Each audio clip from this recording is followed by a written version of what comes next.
আসসালামু আলাইকুম প্রিয় দর্শক মণ্ডলী, আপনারা দেখছেন দৈনিক প্রদীপ শিকা ইউটিউব চ্যানেল। এখন আমাদের সঙ্গে যুক্ত হচ্ছেন। নমস্কার, খবরের অন্তরালের খবর নিয়ে ক্যালকাটা ডায়ালগস থেকে মনোজ দাস বলছি। ঢাকার মার্কিন দূতাবাসের নিরাপত্তা হঠাৎ মাত্রাতিরিক্ত জোরদার করা হয়েছে। বাংলাদেশ সরকারের পক্ষ থেকে বিষয়টিতে তেমন গুরুত্ব না দিলেও জানা যাচ্ছে দূতাবাসের পক্ষ থেকে হামলার আশঙ্কায় নিরাপত্তা বাড়াবার অনুরোধ করা হয়েছিল। অনুরোধটা করেছিল দূতাবাসের পক্ষ থেকে। দূতাবাস, বাংলাদেশের বর্তমান শাসকরা আজ যে ক্ষমতায় বসেছেন আজ, সেটা আমেরিকার দৌলতে। এমন নয় যে সম্পর্ক খারাপ এই দুই সরকারের কিংবা দুই দেশের, বরং যেটা জানা যাচ্ছে বাংলাদেশ সরকার কিভাবে কাজকর্ম করবে সেটা উপদেষ্টাদের নিয়ে হোয়াটসঅ্যাপ গ্রুপ খুলে নির্দেশ উপদেশ দিচ্ছেন মার্কিন ভারপ্রাপ্ত রাষ্ট্রদূত ট্রেসি অ্যান জ্যাকবসন। অর্থাৎ খুবই মাখামাখি সম্পর্ক। তাহলে কেন দূতাবাসে হামলার আশঙ্কা করলো মার্কিনীরা? আশঙ্কা কাদের, কেন, এই নিয়ে এখনকার আলোচনা। যুগে যুগে এবং দেশে দেশে মার্কিন যুক্তরাষ্ট্র তার ভূ রাজনৈতিক স্বার্থ রক্ষার জন্য ইসলামী মৌলবাদী আন্দোলনকে সমর্থন ও লালন করেছে, এমন অভিযোগ নতুন নয়।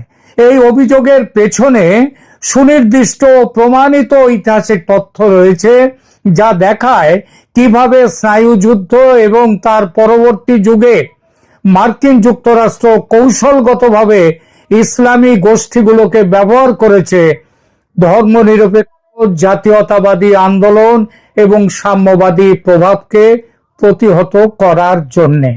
বাংলাদেশের ব্যাপারে যেটা হয়েছে সেটার সাথে কি কোনো মিল খুঁজে পাচ্ছেন? ঠিক আছে, তাহলে কেন মিল খুঁজবার জন্য কিছু উদাহরণ নিয়ে আসে। 1950 ও 1960-এর দশকে মার্কিন যুক্তরাষ্ট্র মিশরের রাষ্ট্রপতি গামাল আবদেল নাসেরের ধর্মনিরপেক্ষ আরব জাতীয়তাবাদের বিরুদ্ধে উঠে পড়ে লেগেছিল।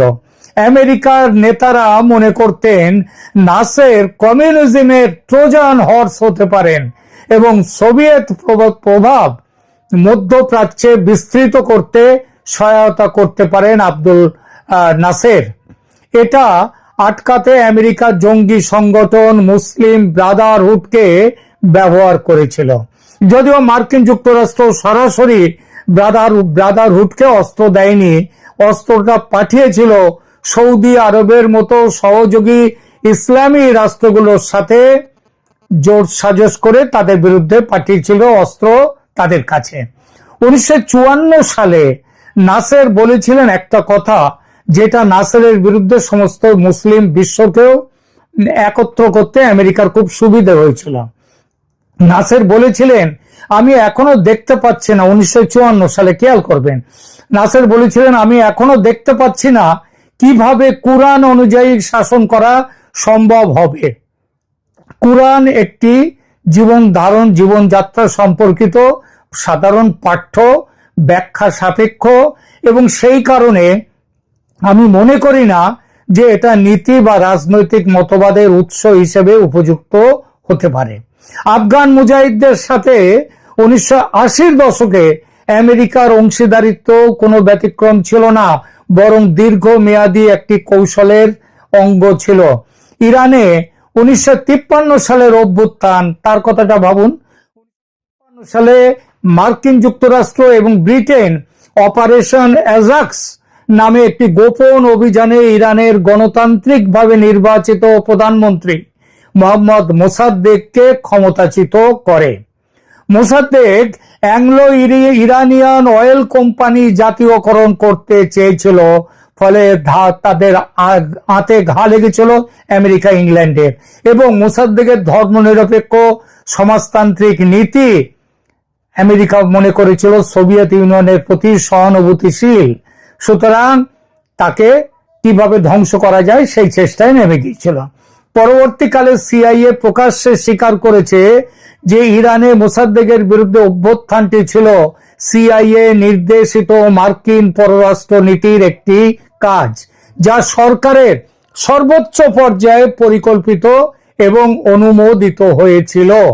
সেই অভিযানে সিআইএ জাল কমিউনিস্ট প্রচার তৈরি করে মোসাদ্দেককে অসম্মানিত করেছিল, অপমানিত করেছিল এবং ধর্মীয় নেতা ইরানে যারা ছিল তখন তাদেরকে ঘুষ দিয়েছিল। মার্চ 2018 প্রকাশিত একটি ব্রিটিশ মেমো অনুযায়ী মার্কিন দূতাবাস ওই ইরানের সেই অভ্যুত্থানের আগের দিনগুলোতে ইরানের প্রভাবশালী ব্যক্তিদের, বিশেষত উচ্চ পর্যায়ের ইরানি ধর্মযাজকদের কাছে বিপুল পরিমাণ অর্থ পাঠিয়েছিল। মনে পড়ছে বাংলাদেশে 2024 অভ্যুত্থানের আগে আমেরিকার ভূমিকার কথা। মোসাদ্দেককে উৎখাত করার পর শাহ মোহাম্মদ রেজা পাহলভিকে ক্ষমতায় আবার নিয়ে আসা হয়েছিল, যিনি পশ্চিমা সমর্থনে 26টা বছর একনায়কতন্ত্র চালান, স্বৈরতন্ত্র চালান। 1953 সালের এই অভ্যুত্থান সরাসরি 1979 সালে যে ইসলামী বিপ্লবের বীজ, সেই বীজ রোপণ করেছিল। আফগানিস্তানের কথা ভাবুন। আফগানিস্তানে মার্কিন সহায়তা হলো আধুনিক জিহাদি আন্দোলনের সবচেয়ে সুপরিচিত উদাহরণ। 1979 সাল থেকে 1989 সাল পর্যন্ত অপারেশন সাইক্লোন ছিল সিআইএ এর দীর্ঘতম এবং সবচেয়ে ব্যয়বহুল গোপন অভিযান। এই অভিযানের প্রাথমিক তহবিল ছিল 1979 সালের মাঝামাঝি সময়ে $6,95,000 এবং 1987 সালে সেটা বেড়ে দাঁড়ায় বার্ষিক $630 মিলিয়ন। সামগ্রিকভাবে $3 বিলিয়নেরও বেশি মার্কিন তহবিল মুজাহিদদের প্রশিক্ষণ এবং অস্ত্রের জন্য ব্যয় করা হয়েছিল। প্রোগ্রামটি ছিল বিশেষভাবে জঙ্গি ইসলামী গোষ্ঠীগুলোকে সমর্থন করা এবং পাকিস্তানের প্রেসিডেন্ট মোহাম্মদ জিয়াউল হকের সাথে ষড়যন্ত্র করেছিল আমেরিকা এবং কম মতাদর্শিক অর্থাৎ কম জঙ্গি আফগান প্রতিরোধ গোষ্ঠীর চেয়ে জিয়াউল হক এবং আমেরিকা তখন সমর্থন দিয়েছিল। পাকিস্তানের ইন্টার সার্ভিসেস ইন্টেলিজেন্স মধ্যস্থতাকারী হিসাবে কাজ করেছে এবং প্রতি বছর আফগানিস্তানে 16,000 থেকে 18,000 মুজাহিদিন যোদ্ধাদের সরাসরি প্রশিক্ষণ দিয়েছে। অবিশ্বাস্য হলেও এটা ঘটনা যে ওসামা বিন লাদেন তিনি কিন্তু ছিলেন আমেরিকারই প্রোডাক্ট এবং আফগান আরব, ওসামা বিন লাদেন এবং আফগান আরব স্বেচ্ছাসেবকরা পরোক্ষভাবে সিআইএ এর তহবিল থেকে উপকৃত হয়েছেন। সিআইএ প্রধান উইলিয়াম কেসি আইএসআই এর একটি উদ্যোগে সিআইএ সমর্থন প্রতিশ্রুতিবদ্ধ করেছিলেন বিশ্বব্যাপী মুসলমানদের পাকিস্তানে আসতে এবং আফগান মুজাহিদিনদের সাথে লড়াই করার জন্য নিয়োগ দিয়েছিল এই আমেরিকা তার অর্থ দিয়ে। স্যার মার্টিন ইভান্স একজন বড় কূটনীতিক এবং বিশ্লেষক, তিনি নোট করেছেন যে আরব বিদেশি যোদ্ধারা আইএসআই এবং প্রতিরোধ সংগঠনের মাধ্যমে সিআইএ এর তহবিল থেকে উপকৃত হয়েছিল এবং এটা অনুমান করা হয়েছে যে 1988 সাল পর্যন্ত $800 মিলিয়ন খরচে পাকিস্তানে 35,000 আরব আফগান তারা সামরিক প্রশিক্ষণ পেয়েছিল, যারা পরে বিন লাদেনের সহযোগী হয়েছিল। বিন লাদেনের নিকটতম আফগান সহযোগী জালাল উদ্দিন হাক্কানি এবং গুলবুদ্দিন হেকমাতিয়ার এরা সিআইএ এর সবচেয়ে বড় সুবিধাভোগী ছিলেন। হাক্কানি সরাসরি সিআইএ এজেন্টদের কাছ থেকে নগদ অর্থ পেয়েছিলেন আইএসআই এর মধ্যস্থতা ছাড়াই। তিনি 1980-র দশকে বিন লাদেনের নিকটতম সহযোগীদের একজন ছিলেন এবং বিন লাদেনকে তার ভিত্তি গড়তে সাহায্য করেছিলেন। আফগানিস্তানে মৌলবাদের পরিণতি অপারেশন সাইক্লোনের ফলাফল ছিল বিপর্যয়কর। পাকিস্তানের মাধ্যমে মার্কিন সহায়তা প্রবাহিত হওয়ার সিদ্ধান্তের ফলে ব্যাপক দুর্নীতিতে ডুবে গিয়েছিল পুরো পাকিস্তান। কারণ করাচিতে পাঠানো অস্ত্রগুলো প্রায়শই আফগান বিদ্রোহীদের কাছে পৌঁছানোর পরিবর্তে স্থানীয় বাজারে বিক্রি করা হতো, যার একটা অংশ ওই যে 10 ট্রাক অস্ত্র এসেছিল পাকিস্তান থেকে বাংলাদেশে, সেটা সেটা এই একই জিনিস তখন হতো। করাচি শীঘ্রই বিশ্বের সবচেয়ে সহিংস শহরগুলির একটিতে পরিণত হয়েছিল এই আমেরিকার ভুল রাজনীতির জন্য। নিউ ইয়র্ক টাইমস 2016 সালে একটি সম্পাদকীয় লিখেছিল যে মার্কিন যুক্তরাষ্ট্রের একটি সহযোগী রাজ্য ওয়াহাববাদের প্রচারে অগণিত মিলিয়ন ব্যয় করেছে। সুন্নি ইসলামের উগ্র রূপ যা 9/11 হাইজ্যাকারদের অনুপ্রাণিত করেছিল এবং এখন ইসলামিক স্টেটকে তারাই নিয়ন্ত্রণ করছে। মাত্র সামান্য কয়েকটা উদাহরণ দিলাম, এমন উদাহরণ অজস্র। এর সবই দেখায় যে মার্কিন যুক্তরাষ্ট্র বিভিন্ন সময়ে এবং বিভিন্ন দেশে তার নিজের ভূ রাজনৈতিক স্বার্থ রক্ষার জন্য ইসলামী মৌলবাদী আন্দোলনকে কৌশলগতভাবে সমর্থন দিয়েছে। আফগানিস্তানে অপারেশন সাইক্লোনে $3 বিলিয়ন বেশি, ইরানে 1953 সালের অভ্যুত্থান, ধর্মীয় নেতাদের ঘুষ দিয়ে, পাকিস্তানে জিয়াউল হকের ইসলামীকরণ প্রোগ্রামের সমর্থনে কয়েক বিলিয়ন ডলার সামরিক সহায়তা, এবং সিরিয়াতে বিদ্রোহীদের অস্ত্র সরবরাহ, যেখানে সিআইএ সমর্থিত যোদ্ধারা 1 লক্ষ সিরিয়ান সৈন্যকে হত্যা করেছে বলে অনুমান করা হয়। এসবই নথিবদ্ধ প্রমাণ। লন্ডন স্কুল অব ইকোনমিক্স বা LSE তার দীর্ঘ গবেষণায় উপসংহার টেনেছে এই বলে, মার্কিন সমর্থন ইসলামপন্থী গোষ্ঠীগুলোর জন্য নাটকীয়ভাবে সংশ্লিষ্ট অঞ্চলের এবং তার বাইরে সামাজিক এবং ভূ রাজনৈতিক ক্ষমতার ভারসাম্য পরিবর্তন করেছে। এর সঙ্গে বাংলাদেশের হাসিনা বিরোধী জঙ্গি আন্দোলনের মিল খুঁজে পাচ্ছেন নিশ্চয়ই। অবাক হবেন না, হাসিনা সরকারের পতন ঘটিতে জঙ্গি ইসলামী গোষ্ঠীদের ব্যবহার করেছে আমেরিকা। এমনকি ঢাকার মার্কিন হাইকমিশনের চাপে ট্রেসি অ্যান্ড জ্যাকবসন তিনি প্রধান বিচারপতির সাথে দেখা করে কিছু বিশেষ জঙ্গি নেতাদের জেল থেকে ছেড়ে দেওয়ার ব্যবস্থা করেছিলেন। আজ সেই সব জঙ্গিরা সমূর্তি ধারণ করেছে, সেই ফ্রাঙ্কেনস্টাইনের কাহিনীর মতো, যে তার জন্মদাতাকে হত্যা করেছিল। ইতিহাসের পুনরাবৃত্তি বাংলাদেশেও হতে শুরু করেছে। তাই হামলার আশঙ্কায় কাঁপছে ঢাকার মার্কিন দূতাবাস। ঢাকার মার্কিন দূতাবাসে হঠাৎ করে নিরাপত্তা ব্যবস্থা উল্লেখযোগ্য বৃদ্ধি হওয়ার এটাই একটি কারণ। 13 অক্টোবর রাত থেকে দূতাবাসের চারপাশে ঢাকা মহানগর পুলিশের বিশেষায়িত সোয়াট ইউনিট মোতায়েন করা হয়েছে। পাশাপাশি counter terrorism and transnational crime unit এবং বোমা নিষ্ক্রিয়করণ দল সক্রিয় রয়েছে। বাংলাদেশ সরকার প্রাথমিকভাবে বিষয়টিকে সাধারণ বলে উল্লেখ করলেও নিরাপত্তা সংস্থার সূত্র নিশ্চিত করেছে যে মার্কিন দূতাবাস নিজেই নির্দিষ্ট গোয়েন্দা তথ্য সাপ্লাই করেছে বাংলাদেশ সরকারকে এবং তার ভিত্তিতে সম্ভাব্য জঙ্গি হামলার আশঙ্কায় নিরাপত্তা বৃদ্ধির অনুরোধ করেছিল। রিপোর্ট অনুযায়ী জামাতুল আনসার ফিল হিন্দাল সারকিয়া, সংক্ষেপে JAFHS, এবং আল কায়দা ইন ইন্ডিয়ান সাবকন্টিনেন্ট AQIS, এই জঙ্গি সংগঠনগুলো মার্কিন দূতাবাসে হামলা এবং কর্মচারীদের অপহরণ করা এবং হত্যার পরিকল্পনা করছিল। এটা পরিষ্কারভাবে জানিয়ে দিয়েছে, সূত্র পেয়েছে আমেরিকা।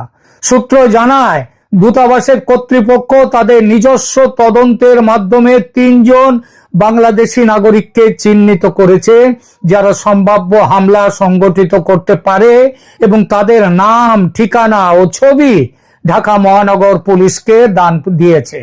আরো আশঙ্কাজনক তথ্য হলো যে জঙ্গিরা দূতাবাসের কাছাকাছি একটি মাঠে ক্রিকেট খেলার অজুহাতে রেইকি করার পরিকল্পনা করেছিল। এই সম্পর্কিত আগস্ট 2025-এ একটি বড় গ্রেপ্তার হয়েছিল যখন শামীম মাহফুজ নামে একজনকে গ্রেপ্তার করা হয়, যিনি জামাতুল আনসার ফিল হিন্দাল সারকিয়ার প্রতিষ্ঠাতা এবং পূর্বে জামাতুল মুজাহিদিন বাংলাদেশের নেতা, তিনি ছিলেন JMB নেতা। শামীম মাহফুজকে 2011, 2014 এবং 2023 সালে জঙ্গি কার্যকলাপের জন্য গ্রেপ্তার করা হয়েছিল এবং এবার তাকে পাকিস্তান ভিত্তিক তেহরিক এ তালিবান পাকিস্তানের সাথে যুক্ত থাকার অভিযোগে গ্রেপ্তার করা হয়েছে। তার সাথে গ্রেপ্তার হওয়া অন্যান্যদের মধ্যে রয়েছে ফয়সাল, ইঞ্জিনিয়ার ইমরান হায়দার, রেজাউল করিম আবরার, আসিফ আদনান, জাকারিয়া মাসুদ এবং সানাফ হোসেন। গুরুত্বপূর্ণ তথ্য হলো এই মামলার আশঙ্কা এবং সমস্ত তথ্য ঢাকাকে দিয়েছিল খোদ ওয়াশিংটন। ওয়াশিংটন থেকে প্রাপ্ত গোয়েন্দা তথ্যের ভিত্তিতে এই অভিযান পরিচালিত হয়েছিল এবং জুলাই 2025-এ মার্কিন দূতাবাসের চার্জ ডে অ্যাফেয়ার্স তিনি স্বরাষ্ট্র উপদেষ্টা লেফটেন্যান্ট জেনারেল জাহাঙ্গীর আলম চৌধুরীর সাথে দেখা করেন এবং তখন থেকে জুলাই থেকে বিশেষ নিরাপত্তা ব্যবস্থার অনুরোধ করেন। কেউ কেউ সন্দেহ করছেন যে বাংলাদেশ সেনাবাহিনীতে সাম্প্রতিক উত্তেজনা এবং অসন্তোষের সাথে দূতাবাসের নিরাপত্তা হুমকির যোগ আছে কিনা। সরাসরি যোগসূত্রের কোনো প্রমাণ পাওয়া যায়নি, এটা ঠিকই। তবে সামরিক বাহিনীর মধ্যে সাম্প্রতিক যে বিক্ষোভ, যে ঘটনাগুলো ঘটছে বাংলাদেশের সামগ্রিক পরিস্থিতিকে অস্থিতিশীল করেছে বলা বাহুল্য এবং এর সুযোগ নিতে চাইছে ওখানকার জঙ্গিরা, ইসলামী জঙ্গিদের সঙ্গে বাংলাদেশ জামায়াতে ইসলামী দলের কোনো কি যোগ আছে? জামায়াতে ইসলামী আমেরিকার উপর বিশেষভাবে ক্ষুব্ধ, এমন সরাসরি প্রমাণ পাওয়া যায়নি। তবে বাংলাদেশে মার্কিন নীতি এবং ইসলামপন্থী দলগুলোর মধ্যে জটিল সম্পর্ক রয়েছে। প্রকৃতপক্ষে সাম্প্রতিক মাসগুলোতে জামায়াত আন্তর্জাতিক মঞ্চে তার উপস্থিতি উল্লেখযোগ্যভাবে বৃদ্ধি করেছে, বিশেষত বিভিন্ন পশ্চিমী দেশের কূটনীতিকদের সাথে বৈঠক করছে। শেখ হাসিনার পতনের পর জামায়াত চীন, পাকিস্তান, তুরস্ক, যুক্তরাজ্য এবং জার্মানির সাথে সক্রিয়ভাবে কূটনৈতিক সম্পর্ক স্থাপন করেছে। চীনা রাষ্ট্রদূত ইয়া ওয়েন 2024 সালের সেপ্টেম্বরে জামায়াত প্রধান শফিকুর রহমানের সাথে দেখা করেন এবং জামায়াতকে একটি শৃঙ্খলাবদ্ধ দল হিসেবে খুব প্রশংসা করেন। একইভাবে পাকিস্তানের উপপ্রধানমন্ত্রী এবং পররাষ্ট্রমন্ত্রী ইসাক দার আগস্ট 2025-এ জামায়াত নেতাদের সাথে অনেক বৈঠক করেন। তবে মার্কিন যুক্তরাষ্ট্রের সাথে জামায়াতের সম্পর্ক জটিল। একদিকে 2024 সালে শেখ হাসিনার বিরুদ্ধে প্রতিবাদের সময় মার্কিন যুক্তরাষ্ট্র গণতন্ত্র এবং মানবাধিকারের পক্ষে খুব সোচ্চার ছিল। বলা হচ্ছে জামায়াতের ছাত্র সংগঠন ইসলামী ছাত্র শিবির এই সময় আমেরিকার সাথে এবং জাতিসংঘের সাথে খুব ভালো সম্পর্ক তৈরি করে ফেলেছিল। অন্যদিকে মার্কিন নীতি নির্ধারক মহলে জামায়াতের যুদ্ধ অপরাধী ইতিহাস এবং চরমপন্থী লিঙ্ক নিয়ে গভীর উদ্বেগ রয়েছে। মার্চ 2025-এ যুক্তরাষ্ট্রে একটি কংগ্রেশনাল ব্রিফিংয়ে মানবাধিকার বিশেষজ্ঞরা জামায়াতের উপর গ্লোবাল ম্যাগনিটস্কাই অ্যাক্ট নিষেধাজ্ঞা আরোপের আহ্বান জানান। মাইকেল রুবিন, আমেরিকান এন্টারপ্রাইজ ইনস্টিটিউটের সিনিয়র ফেলো, তিনি সতর্ক করেছেন যে জামায়াত ইসলামী একমাত্র দল, পৃথিবীতে একমাত্র রাজনৈতিক দল যারা নাৎসিদের ছাড়া তারা পৃথিবীতে গণহত্যায় জড়িত আধুনিক বিশ্বে। জামায়াতের সম্ভাব্য ক্ষোভের একটি কারণ হতে পারে যে মার্কিন যুক্তরাষ্ট্র এখনো জামাতকে রাজনৈতিক শক্তি হিসেবে সম্পূর্ণভাবে গ্রহণ করেনি এবং ইসলামপন্থী চরমপন্থার বিরুদ্ধে আমেরিকা এখন কঠোর অবস্থান রাখতে চেষ্টা করছে। তবে সরাসরিভাবে মার্কিন দূতাবাসে হামলার হুমকির সাথে জামায়াতের সম্পৃক্ততার কোনো প্রমাণ পাওয়া যায়নি। বাংলাদেশি মিডিয়া এবং রাজনৈতিক বিশেষজ্ঞরা এই পরিস্থিতি নিয়ে বিভিন্ন দৃষ্টিকোণ প্রকাশ করেছেন তাদের বিশ্লেষণে এবং সেখানে এরপরে এবং তারা ব্যাপকভাবে এই বিষয়টি কভার করেছেন। মাসুদ আলম, গুলশান বিভাগের সহকারী কমিশনার, তিনি নিশ্চিত করেছেন যে সম্ভাব্য নিরাপত্তা ঝুঁকির কারণে মার্কিন দূতাবাসের চারপাশে নিরাপত্তা বৃদ্ধি করা হয়েছে। রাজনৈতিক বিশ্লেষক একজন বলেছেন ওই ডয়েচ ওয়েল পত্রিকাতে, তাদের ওখানে যে অন্তর্বর্তী সরকার কেবল বিবৃতি দেয় হামলা প্রতিরোধ বা অপরাধীদের বিরুদ্ধে আরো ব্যবস্থা নেওয়ার পরিবর্তে, এটি বাংলাদেশ সরকারের জন্য একটি বিশাল ব্যর্থতা এবং একটি বার্তা যে এত মাস পরেও সরকার সুশাসন নিশ্চিত করতে পারেনি। এবং একজন এই প্রসঙ্গে একটা জিনিসই বলা যায়, সেটা হচ্ছে এই ধরনের পরিবেশ জঙ্গি গ্রুপগুলোর জন্য অনুকূল। আর বাংলাদেশ জেইআইজ ইন্টারন্যাশনাল আউটরিচ বিশ্লেষণে উল্লেখ করা হয়েছে যে আন্তর্জাতিক খেলোয়াড়দের একটি ইসলামপন্থী সংগঠনের সাথে আলোচনা এবং মতামত বিনিময় করতে দেখা যায়, যার 50 জন নেতাকে, মানে জামায়াতের সঙ্গে 50 জন নেতাকে 1971 সালের মুক্তিযুদ্ধের সময় যুদ্ধ অপরাধের জন্য অভিযুক্ত করা হয়েছে। আলোচনা শেষ করি। মার্কিন দূতাবাসের নিরাপত্তা বৃদ্ধি বাংলাদেশের বর্তমান জটিল নিরাপত্তা পরিস্থিতির একটি স্পষ্ট প্রতিফলন। জামাতুল আনসার ফিল হিন্দ আল সার্কিয়া এবং AQIS আল কায়দা ইন্ডিয়ান সাবকন্টিনেন্টের মতো জঙ্গি সংগঠনগুলো সক্রিয় হচ্ছে এবং মার্কিন স্বার্থের বিরুদ্ধে হামলার পরিকল্পনা করছে। সেনাবাহিনীতে সাম্প্রতিক উত্তেজনা এবং জামায়াতের ক্রমবর্ধমান রাজনৈতিক প্রভাব এই পরিস্থিতিকে আরো জটিল করে তুলেছে। ইংরেজিতে একটি বিখ্যাত প্রবাদ আছে, সো অ্যাজ ইউ রিপ, যার বাংলা অর্থ হলো যেমন কর্ম তেমন ফল। বাংলাদেশে আমেরিকা যা করেছে তার ফল তো তাকে ভুগতেই হবে। হামলার আশঙ্কা এই তো সবে শুরু, ক্রমশ বাড়বে। দুঃখের কথা, এর ফল ভুগতে হবে বাংলাদেশের সাধারণ মানুষকে। এখনকার মতো এখানেই রাখছি, ধন্যবাদ।